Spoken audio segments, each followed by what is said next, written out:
আসসালামু আলাইকুম বন্ধুরা। এক ব্যক্তি তার ছেলেকে ডেকে বললেন, যাও তো গাড়িটা বিক্রি করে আসো।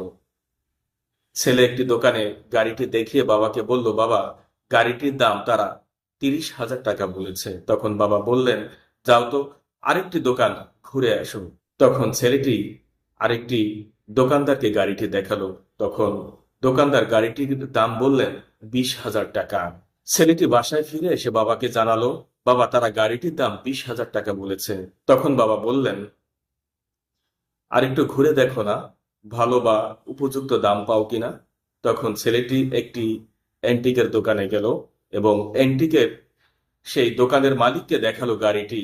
তিনি গাড়িটি দেখে খুবই হতবাক। সে বললেন, কিভাবে কি যে করি, গাড়িটির দাম তো বাবা অনেক। আমি আপনাকে 30 লাখ টাকা দেব গাড়িটির জন্য, কারণ গাড়িটি দ্বিতীয় বিশ্বযুদ্ধের সময় ব্যবহার হয়েছিল। গাড়িটির মূল্য অনেক।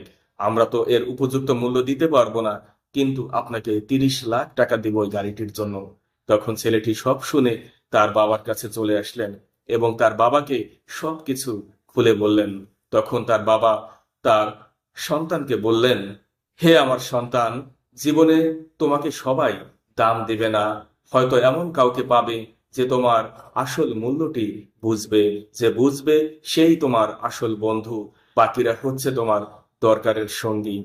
তুমি তোমার জীবনে দরকারের সঙ্গী সহ সবাইকে ভালোবাসবে, কেবলমাত্র বিশ্বাস করবে তাকেই, যে তোমার মূল্যটি বুঝবে।